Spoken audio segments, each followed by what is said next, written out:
Oui, quelqu'un qui doit devenir quelqu'un, sa manière de dépenser l'argent, on sait. Toi, tu n'as même pas l'argent dans ton compte bancaire. Tu as posé les 500 000 dans ta main. Et puis tu viens d'arrêter. Je ne peux pas avoir crédit là-bas. Tu n'as pas de crédit. Joseph n'avait pas l'argent qu'on attendait pour réaliser un projet. Il avait une seule chose, l'interprétation des songes. Yes. Quand Dieu veut t'emmener quelque part, il y a une qualité qui te pose en toi, hein, qui te donne un 8 aller à un niveau très élevé.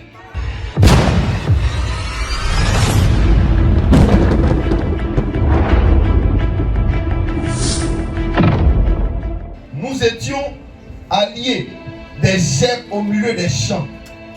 Et voici ma gerbe se leva, se tint debout. Et vos gerbes l'entouraient. Eux se prosternèrent devant elle. La vision et le travail dur. Nous avons dit comme ça que depuis dimanche passé, nous avons dit la vision c'est le programme de Dieu pour notre vie. Et quiconque veut connaître la vision de Dieu doit apprendre à demander à Dieu. La première des choses, c'est de demander à Dieu ce qu'il faut faire. Est-ce que je parle à l'esprit de quelqu'un? De demander à Dieu ce qui concerne sa vie. Des gens luttent avec la vie.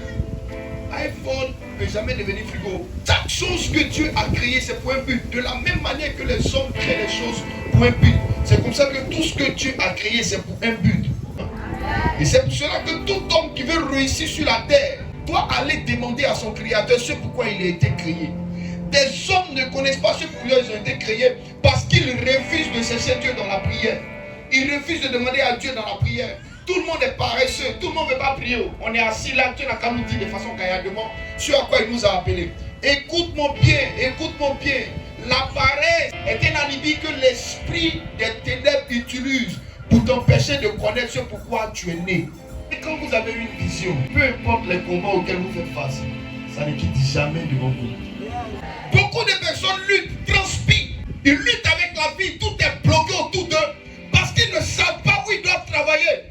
Ils ne savent pas ce à quoi ils ont été appelés. Des gens échouent dans leur mariage parce qu'ils ne savent pas ce que Dieu a dit.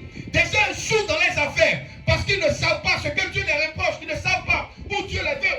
Des gens sont frustrés. Lui, quelqu'un qui n'est pas appelé à être médecin parce que son frère travaille à la médecine. Il a la capacité d'entrer et il rentre là-bas. Là-bas, quand il arrive là, maintenant, on dit au bloc opératoire. Il faut regarder les morts qui se suivent. À cause de sa destinée, Joseph va être victime d'une injustice qu'on ne peut pas dire son nom. À cause de ce que Dieu l'avait mandaté pour quelque chose, il va être victime d'une injustice. Vous devez comprendre que chaque fois que Dieu vous appelle à réaliser quelque chose, la vie ne vous rend pas les choses faciles. Oui, est-ce que je parle à l'esprit de quelqu'un?